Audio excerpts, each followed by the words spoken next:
Hi guys, and on today's podcast, I talked to Zara McDermott, who you might know from the very popular show Love Island, but she definitely breaks the stereotype as she is now hugely passionate about helping women and men who have been a victim of revenge porn. You might have seen her recent documentary on BBC about it, and honestly, this episode is so touching and it's so inspirational. You're going to love it. So make sure that you please do give this podcast a subscribe. Let me know what you think of it, and your reviews and your feedback always mean the world to me. So get stuck in. Honestly, it's so powerful. Okay, well, welcome today to the podcast, Zara. How are you? I'm really good, thank you. Thank you for having me on. So welcome. You're just saying like this is like new to you, so yeah, thanks for coming on. It's so weird. Like I never really sit down and like talk about myself and like things that I've got going on. I'm constantly talking in my job, talking about other people and looking at other people's kind of experiences in life. And yeah, I just feel like I never really sit down and have like a discussion about what I'm doing, what's going on. So this is really fun. So you've had like quite a few career changes. So before you went on Love Island, you was a government advisor, if I'm correct. Yeah. So how did you find that change from obviously going from being a government advisor to going, well, on TV and being quite blown up? Because you've got quite a lot of big social media following. Yeah. Obviously, little rise to fame. Like, how did you find that? Well, for me, when I got offered Love Island, I turned it down. I actually turned it down twice. So I got scouted. I went through the process of like talking to someone on the phone. Then I was like, actually, no. Sent an email being like, actually, this is not for me, because I was a really shy, reserved girl. But I loved like Instagram. I loved posing for pictures and getting free clothes. I loved all that stuff. Yeah. So I think they thought that I was this like quite extravagant persona, but I actually wasn't. I was quite shy, quite reserved. So I just thought Love Island, there's no way Love Island is going to be for me. But then I sat and talked to my family and they were like, do it. They were like, this is an amazing opportunity. What, like, you don't want to get to 80 years old and look back and be like, why didn't I do that? And for my parents to be saying that, I was like, do you know what? I'm going to do it. So I went on, and it was like, I was only in for like 10, 11 days. That's it. I was in and out pretty damn quick. And yeah, it was the rise to fame. I don't really know. Like, I think everyone says it. It's 0 to 100. And when I talked to my boyfriend Sam about this, about like the rise to fame that you get from something like Love Island, like he did Made in Chelsea from when he was 20, and he had a very steady rise to, fame. I don't like saying I'm famous, but no, I get like what you mean. Being known, yeah, have a steady rise of that. Well, he did. Whereas for me, I literally went from nothing to then literally looking on Twitter, and there were like 40,000 tweets about me in the last like, couple of hours, and I was like, oh my god, this is crazy. So that was a lot. It was really hard to deal with, and it brought up, I think, a lot of like issues for me, body wise, that I never realized I had. Like they didn't exist for me. So I think that being on that show definitely, like being in the public eye, just really made me see myself differently. And to me, it's actually quite sad. Yeah, because 100%. like you view yourself so positively. And then, well, I viewed myself really positively. Like I was relatively confident, happy. Like I would say just pretty normal girl with not many, like, I guess I wouldn't say I have issues now, but with not many issues, not many body issues, not many confidence issues. I felt quite good about myself. And then being catapulted into fame and having everyone have an opinion on not just how you look, but the person that you are, the way you may have acted in a certain situation. Like that's that's a hard adjustment to go through. So I've really taken ages to answer that question, but no, it's good. It's been a really like, it was a really tough road to start with, because my job was like, I was in a super serious job. Yeah. I was working in central government, going into parliament and doing all these really cool, amazing things to try and, I guess, make the world better. So then going into a career that's very much based on aesthetics and how you look is a massive jump. So I guess it's for me now being able to find that balance between the two and still getting that gratification from what I love. Do you think it made you change as a person? Because you said before that you was quite shy, whereas now, obviously, to do what you've got to do, you can't really be shy. Yeah. You're talking to people all the time. You've got big job roles. Do you think it made you change as a person? Definitely made me more... it's made me just realise, like, even though you might not feel confident, it's important to... The confident person that you put out can like come back to you and makes you feel more confident. Like, I don't know, I guess I was always confident in myself. I think it's changed me. I think it's made me more outgoing and more outspoken with things. But actually, in terms of confidence in myself, I think it's made me less confident in myself. Does that make sense? So like, I may appear more confident now, but I'm actually not because of just the nature of being in the public eye. Yeah, 100%. And obviously, as you just said, when you come out and you see all the tweets, but when you're in there, you're completely cut off from the world. Yeah. So how was that difference when you've come back? Did it make you feel anxious? Like, how was you feeling when you had that big difference from being, I don't know how many people was in there, 12 people maybe? That was like When in the villa? time, yeah. To coming back to having all these people like eyes on you. Oh God, that was a massive jump. And also it's weird because when you come out, you're like, oh my God, everyone is talking about me. Like it's such a huge change. You think that the whole world are looking at you. Really, I was just one contestant in a very big show. But because I've never experienced that before, I was like, oh my God, the whole world is looking at me. So that was a lot. I remember, so I came out of the villa. Then the guy I was with came out like a week later. I went on a family holiday about 2 weeks after I came out, maybe 3 weeks. And I just remember just spending the whole time crying. I remember being sat around a massive dinner table with my family. I'm just sat there crying, like, looking at Twitter. People were calling me fat and ugly and all of these things about myself that I was like, am I fat? Like, am I like not seeing something? It's mad, isn't it? Because you're clearly not fat and you're clearly not ugly, but you automatically believe what these tweets are saying. But I almost like didn't. I don't know. I guess I almost didn't believe. I was like, am I? Like, I never viewed myself as that. Like, am I really that person? I'll never forget those moments of like being sat there. I remember being sat around the table with my family and just like everyone was having a nice time and I was just sat there on my phone, just like my boyfriend at the time had uploaded a picture of us on the beach and I literally just could not stop reading the comments. And there were thousands and thousands and thousands and thousands of comments under this picture. And that was hard. So I think the kind of everyone wanting to know what you're doing and everyone kind of wanting to know what your relationship is and stuff like that. That's one thing and that comes with the territory, but then the like negative stuff doesn't and shouldn't as much. And that's where the most impact is. I think it's like actually not so much from like the press and the way the show catapults you into like this public eye. It's actually the human beings that behind the keyboard. They're the people that have made the difference to the person that I am in a negative way, as opposed to like the nature of the show. Does that make sense? Yeah. So I get what you mean. So for me, obviously, when I was seeing someone at the minute, I'm so cautious as to what I post. Like, 100%. I'm so like secretive, and I think that's because obviously I've had quite a big following for years. I remember seeing you so long ago. I remember I really wanted to train with you, but I think I was working in government at the time and I was like, I don't know, I think were you in Loughton or something? Yeah, and I was like, I don't know how the hell, because I was in Upminster. So I was like, I don't know how I'd get over there. But I remember being like, I want to train with her. That's so cool. And I remember seeing you working like 13-hour days or something ridiculous. It's mad, isn't it, how like things change. But honestly, like I've gone from being so open and like probably sharing a bit too much to being obviously learning from my lessons, and now I'm quite, I don't think I even would. But most of your boyfriends that you've had recently have been in the public eye, obviously. So how do you deal with people? Obviously, you're with Sam still and stuff like that, but you did go through a breakup. The breakups must be the hardest bit, the comments and getting over it and stuff. And we all know those embarrassing times. Like, how have you handled having your relationships in the public eye as well? I think that my first one, because we were with Adam, because we met on Love Island, it was like, we knew that was going to be the case. Like, we knew we were going to be in the public eye. Like, you prepare for it, you know, you kind of, and it's good because you're going through the experience together. Like, I remember me and Adam, when we first came out of Love Island, just being sat in this hotel room being like, oh my God, what is our life? Like, this is crazy. And like, we went through that process together and like held each other's hands. Quite nice, that. yeah. So it wasn't like, people weren't looking for problems with that relationship as much as they have done previously with mine and Sam's, because to be honest, me and Adam met on the show.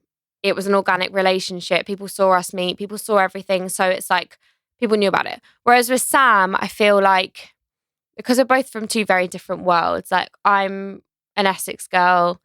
For some reason, Love Island girls have this really bad rep of like social climbing. Yeah. And I think everyone thought, oh my God, she's using him. Yeah, Essex girl. Yeah. Don't worry, I'm an Essex. Well, I'm not. I'm an East London girl, but I'm technically an Essex girl now, so I understand. Well, yeah. I mean, I think that unfortunately the stigma of the show gave me a bit of a bad reputation, not because of anything that I'd ever done, but just because of the show. So I think that stigma made people be like, oh my God, she's using him. Oh my God, oh my God, oh my God. Yeah. Like, and I don't get that as much now, but at the start, 100% I did. Yeah. But I think, and then obviously I did Made in Chelsea. That was, I mean, it was a good experience, but for me, like, I don't see the need to have my relationship on Made in Chelsea anymore. No. It's like, you know, you're asking. Puts a lot of pressure on the relationship. It does, but also like I can't even explain to you the dynamic that it adds. Like, obviously you are following real life and what's happened, and like everyone always says to me, is it fake? Is it fake? It's not fake. Like, you go to a producer and you'd be like, oh my God, Sam's pissed me off because he's done X, Y, and Z. They'd be like, okay, tomorrow, talk to him about it. We're going to set up a scene and you can speak to him about how you're feeling. So the situations... I suppose it forces you to have the conversation. It forces you to have the conversation, but in real life, like in real life, like take the show out of it, I might not have felt like I wanted to have that conversation. Yeah, or you might change your mind tomorrow. Yeah, I might be like, actually, I don't want to do that. And so it does change the dynamic of your relationship because, as you say, there is a lot of pressure. You are like, oh God, do you have to have that conversation now? That's going to be a hard conversation. Even though I do feel like that, and part of me wants to have that conversation, like there's less options with how you might go about things. So I think, it adds a lot of pressure. I genuinely had never watched Made in Chelsea before I joined it. Yeah. I watched like little bits of it when I met Sam because I wanted to see, but like I didn't know anything about Sam at all, didn't know anything about Made in Chelsea, nothing. So me joining it, I was like, I don't think anyone watches this show. Yeah. Because I'd never watched it. It's all new to you. Yeah. And realising how many people actually watch it is kind I've of crazy. watched it for years. Have you? Yeah, I think I wouldn't watch Towie, but I think it's quite cool. It's a bit different, isn't it? Do you know what?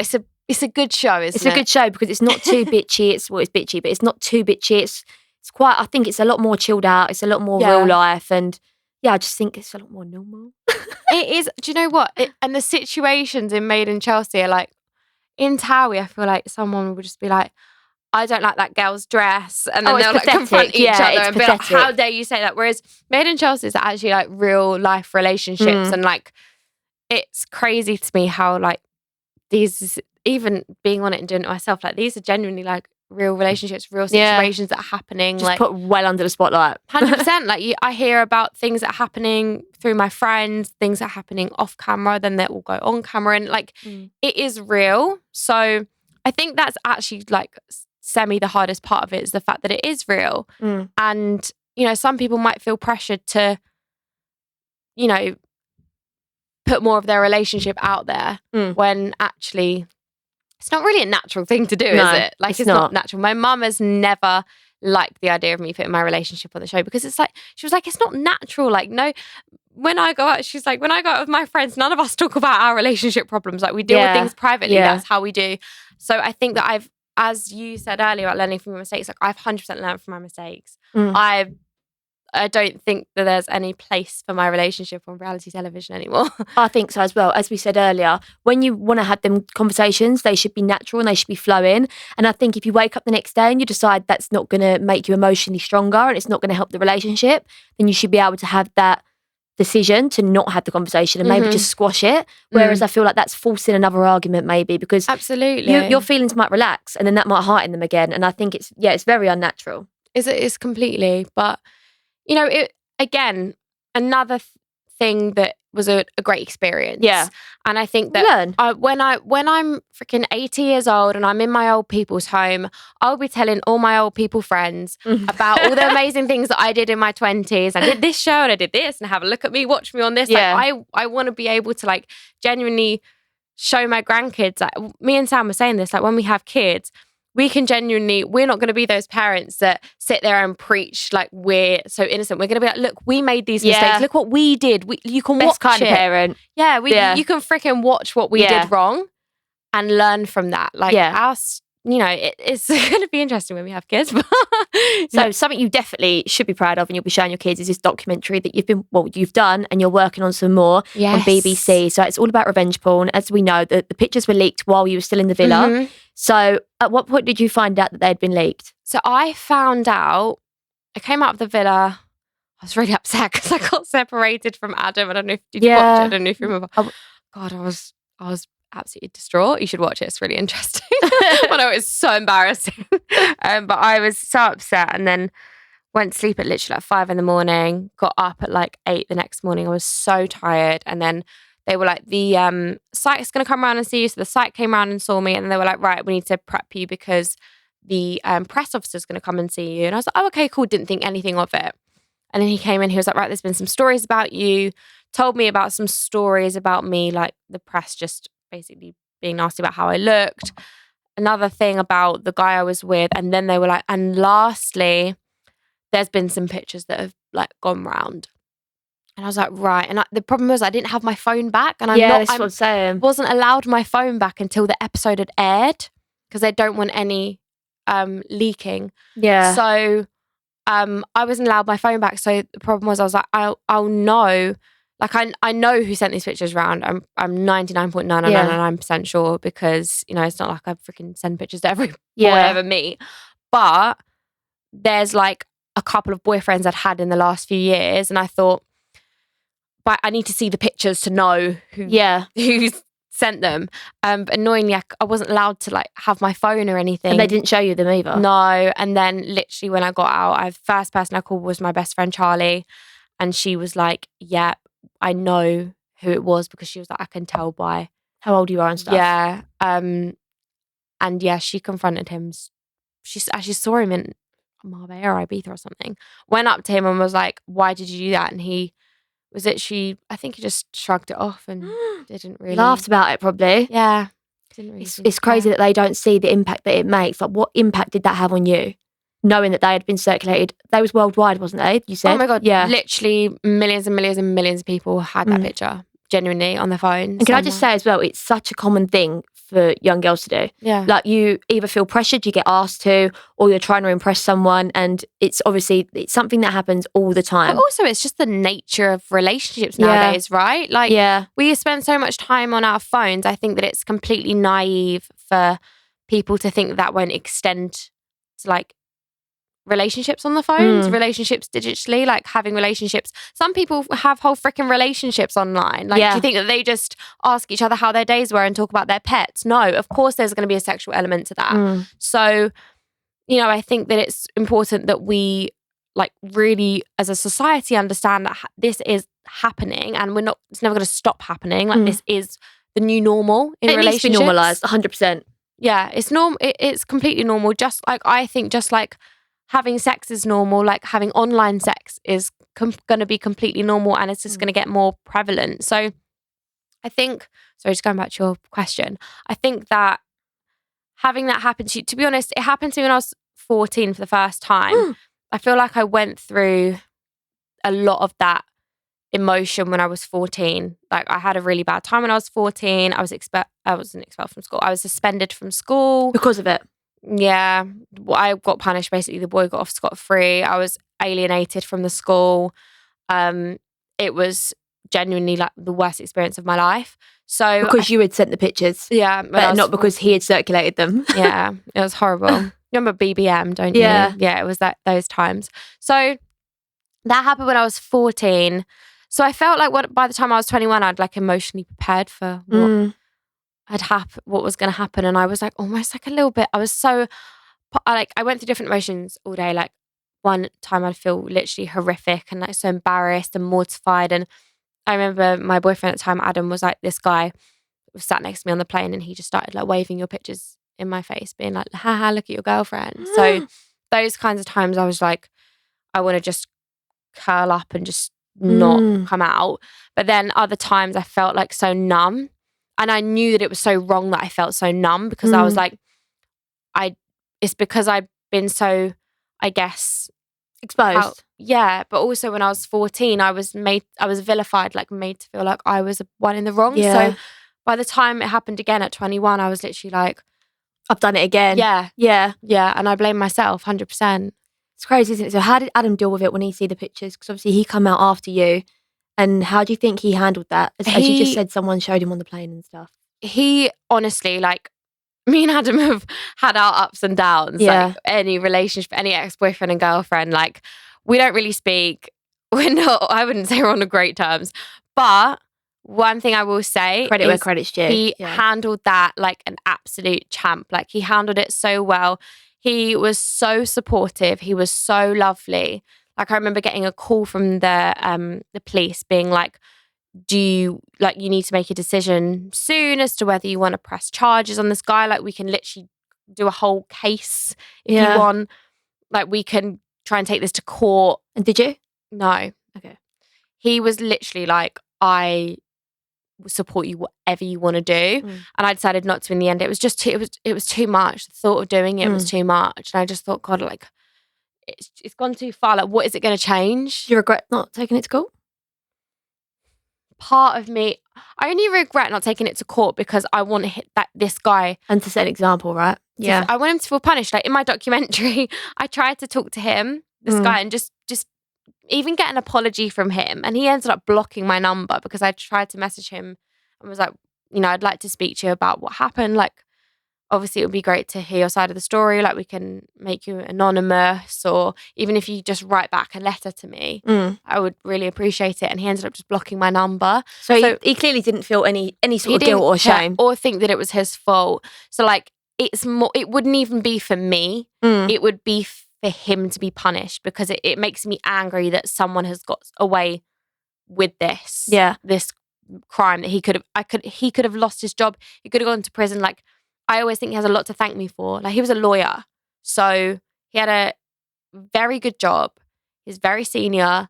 He was older than me. He was 28 when I met him, 29. So he was, and I was 21. So he was a lot older than me. He's in his 30s now. I think that's really important as well, because I think a lot of the time people just think it's any other standard Joe. Like, it's anyone's capable of doing it. Anyone is capable of doing this kind of thing. Like, this guy knew the law inside out and still decided to take that risk on himself and on me. Yeah. So it's really sad. But yeah, I do kind of sometimes regret not taking it to court, but then I wouldn't have been able to make my documentary if I had have taken it to court. So I always think that there's every cloud has a silver lining, right? And it's way more exposure to obviously have it in a documentary than just for a court case for your own benefit. And like, it's way more helpful to other people. Like, the amount of women and men that have messaged me being like, you've helped me so much. Like, genuinely, even still today, like, the documentary came out in February. It's now August.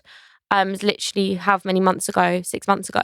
And I still get like probably 30, 40, 50 messages a day from people being like, long essays from people being like, thank you so much. Like, you've helped me so much. And like, just it's way more rewarding and it's way more beneficial. It's not even just about the reward. It's about how many, and you just mentioned men as well. Like, you don't even think about that, but how many times we've seen boys' pictures circulated by vicious ex-girlfriends and stuff. Like, it doesn't just affect women. I think that's 100%. a big thing as well. Yeah, it's men unfortunately are victims too, because they're seen as they wouldn't care. Yeah. Right? Yeah.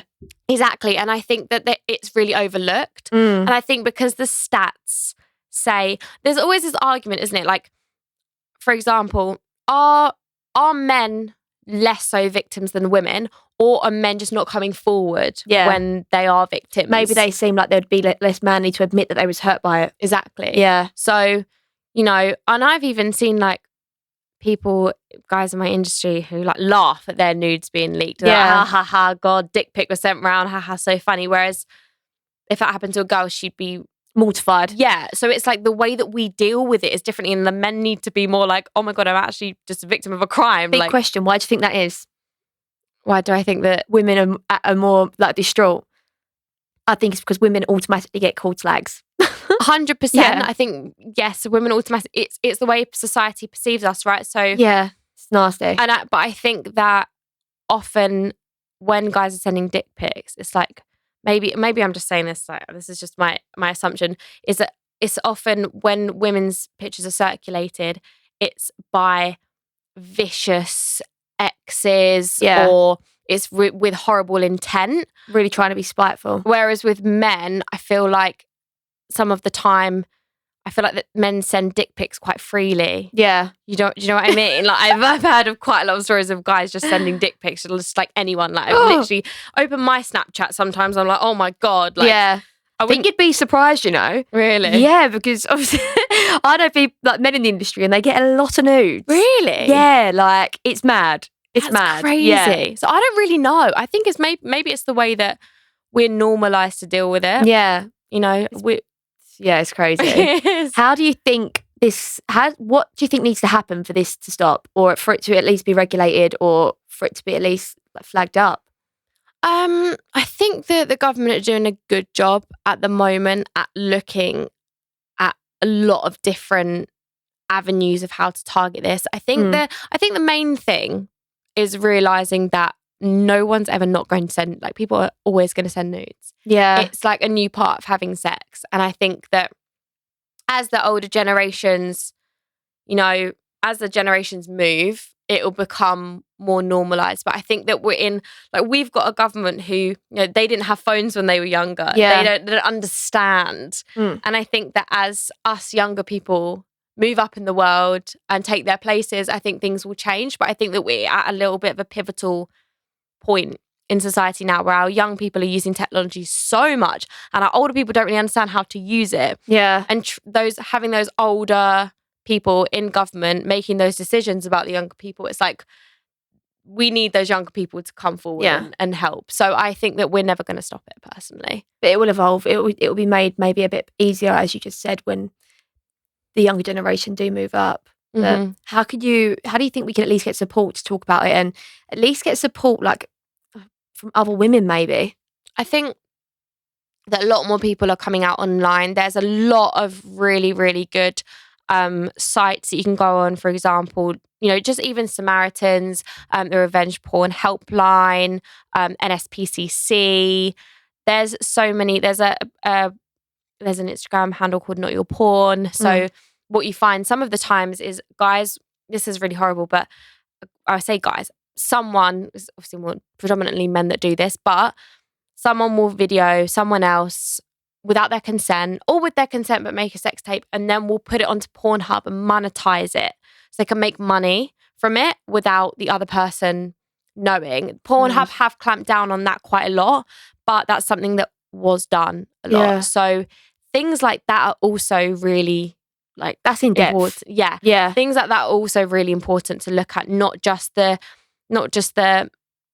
malice of like an ex sharing something. Like people do this to make money as well, and it's really dark. You never think about that, do you? I mean, I've been in a situation before where a boy's had a video on their phone, and it's a boy videoing a girl without their consent or them even having any acknowledgement, and I'll just think, how can you even be like opening that? How are your friends even circulating that? And it makes me so angry. Makes your blood boil, doesn't it? Happens all the time, even down to like girls that maybe stayed the night and they're getting dressed. Like, what makes you think to pick it up and think it's okay to film them and send it around to your friends as like some sort of haha, I've had her around? Absolutely. It's awful. So this happens so much, and it is so sad. But I think we need to, as a society, I think the first step is like understanding that this is the new normal. This is going to be the new normal. And while we still have people going, well, if you don't want to have your picture sent around, then don't send the picture in the first place.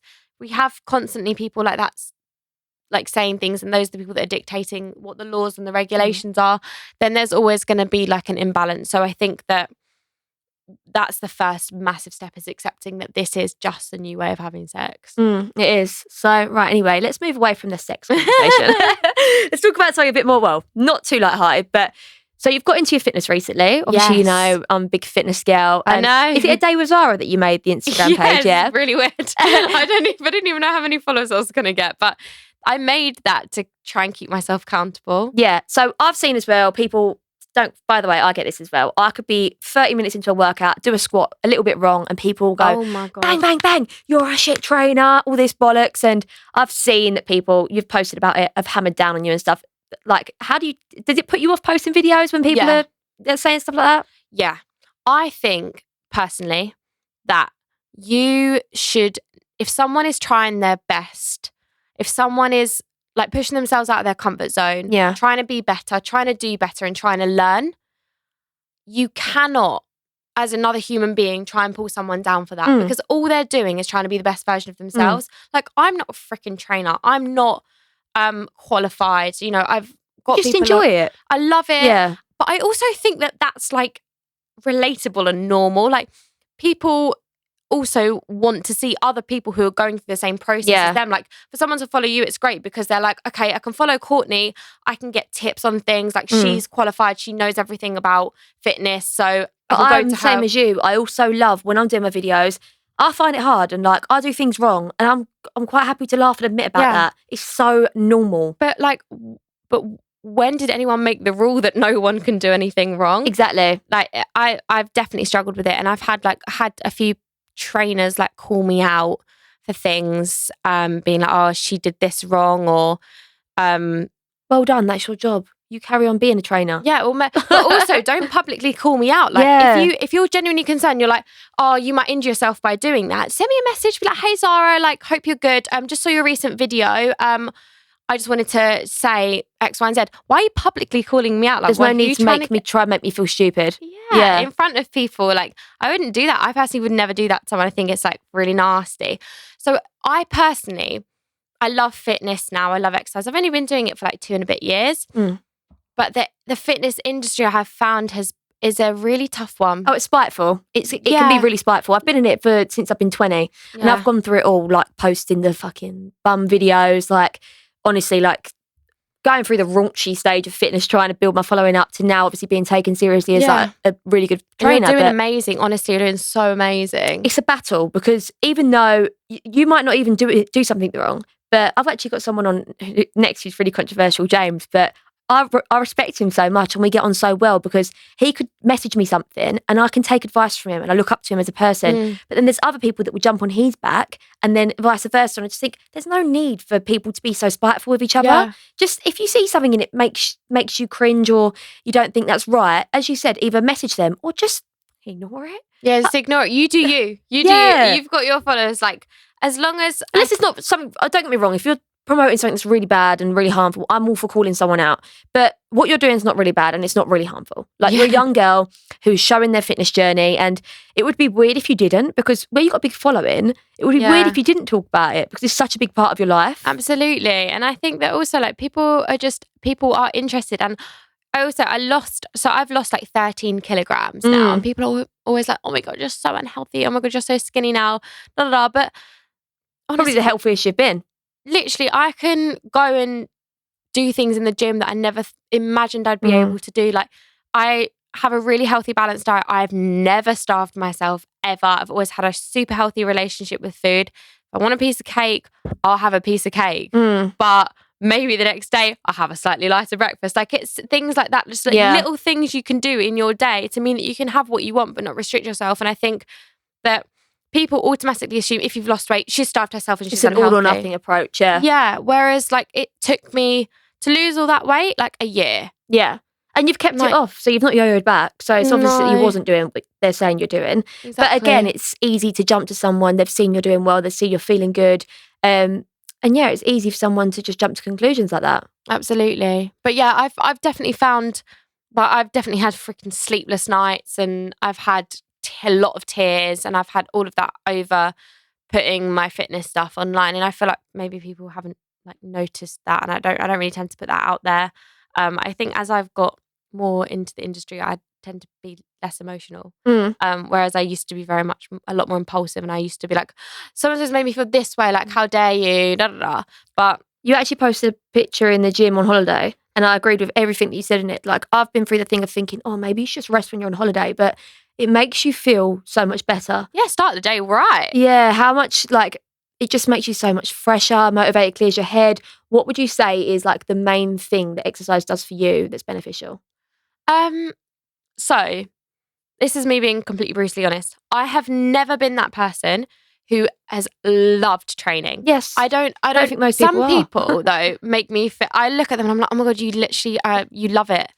I don't enjoy necessarily the actual training. It's hard. I put my body under a lot of pressure. You know, I push myself to my limit.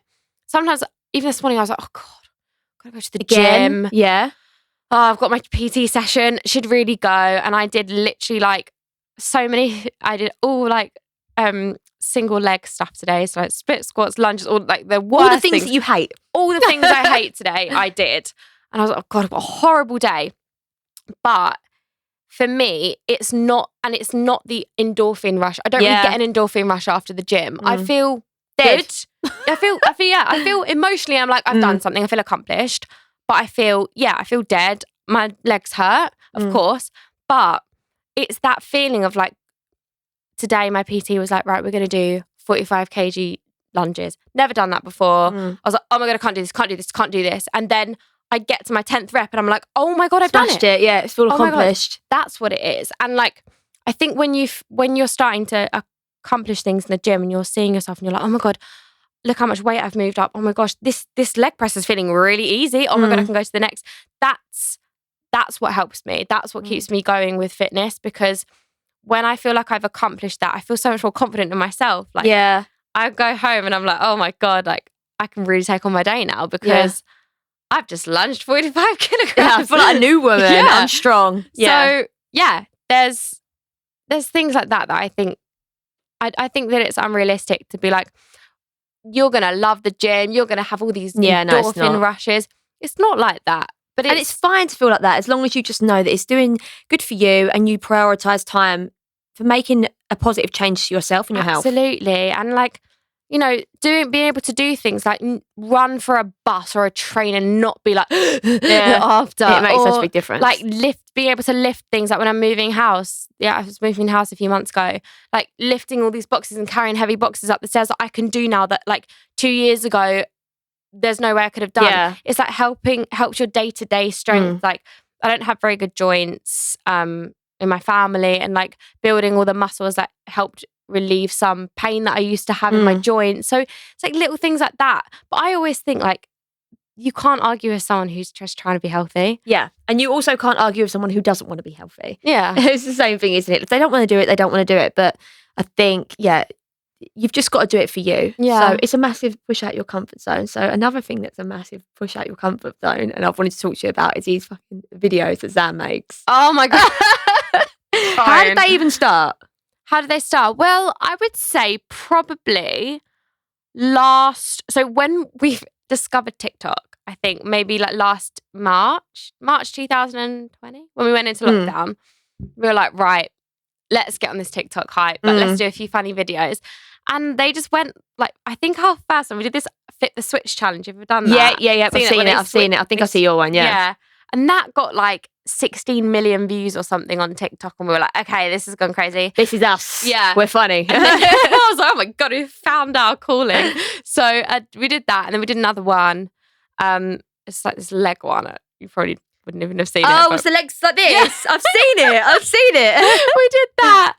That did really well. And we were like, oh my God, could be our new thing. So then we just come up with ideas. But then obviously the pranks By the way, the ideas, I don't even know how he comes up with them, because me, when I'm trying to think of cool fitness content and stuff, I literally scratch my head for hours and I'm just like, this is boring, or this, I don't even know how I'm going to like master this. And when I see them, I'm just like, how have you even come up with that? I know. I think we're both, it depends what video you're talking about, because obviously the ones he does with me, that he put baking powder in my hairdryer the other day, and I was so angry because I was like, that is my GHD hairdryer. And did he get you a new one? No.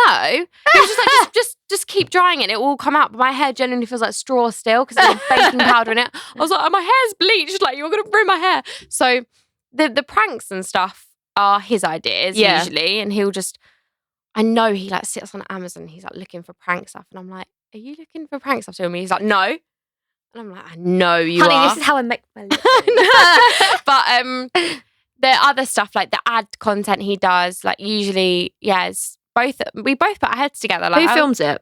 We have videographer that films Oh, okay, it. Yeah. And he's great as well. So like a lot of the time, the three of us will sit down, like put our heads together about video, what we're going to do, and like seeing any ideas. And so to be honest, it's actually like a lot more of like a creative process than people think. Like it takes time to come up with all these fun ideas and try and be like ahead of the trends and stuff. Yeah, we see these Love Island ones. Oh, I've seen them all, honestly. The bottom of the TV and stuff like that. I look at them, I find them hilarious. But So Alex good. over there is one of my PAs, and we sat down yesterday and we had a meeting for literally about 2.5 hours.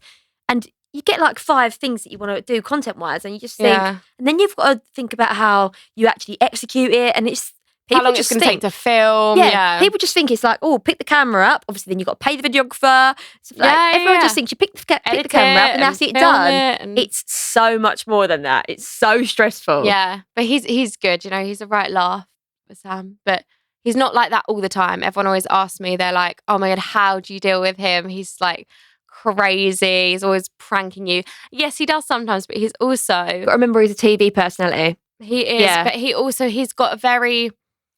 He's got a very mellow side to his personality. He's really good at when he's in his energetic mood. He's very energetic, but then when he needs to switch off, you can flick his switch, and he's honestly, like, that's the same boom. as me. That's the same as me. Everyone's always like, you've got so much energy all the time, and Alex will know, I've got this time, and I'm just like, I think it's like past 2:00, and then I'm just so chilled and so relaxed. But it's nice to have that balance. Yeah, he's like the opposite to me. I'm very in the middle all the time. And yeah, he's literally like up and down and up and down. Come on, Zara. Yeah. God, don't. Today he's literally like, I've got some funny videos I need to film with you, and I'm like, right, okay. Have you told me about this? He's like, no, I need you all day, and I'm like, babe, I have things to do, hon. I know, he's so impulsive. So have you moved to Chelsea with Sam now? Yeah. How are you finding it? I like it. It's different to Essex. No, I don't have any friends. Well, I do have friends around here, obviously, that I've met through Sam, but like my home friends, my gals, are all in Essex, and my family as well. And people don't realise how far it actually is. It's actually quite far. It's so far. I've just drove from there. Yeah, it's like 2 hours. Yeah. So it's not that close. It's like getting the train to Manchester. Yeah, honestly, everyone thinks, oh, it's around the corner, and it is. It is only like 25 miles, but that traffic is horrible. Yeah, I know. So it's good. I mean, I would love for my family to be nearer. I would love maybe in like, I don't know how many years, maybe when we have kids and stuff, to move out a little bit, because I would like to be close to my family and friends. Yeah. And my cats. I have 2 cats. I really love them. Not a cat person. Don't talk to me about that. Yeah. But yeah, I would love to move close to my family. But I love it here. It's great. My agency office is literally like in Chelsea, so it works convenient. Great. Yeah, and I love it. We're literally renovating our house at the moment. So amazing. Yeah, it's really cool. Exciting times. Well, thank you so much for joining me, and it's been so interesting, me. honestly. Really? I don't know how good I was. So please subscribe to the podcast and let me and Zara know, obviously, if you found this useful, informative, or if you just liked listening to it. Thank you so much, Zara. Thank you.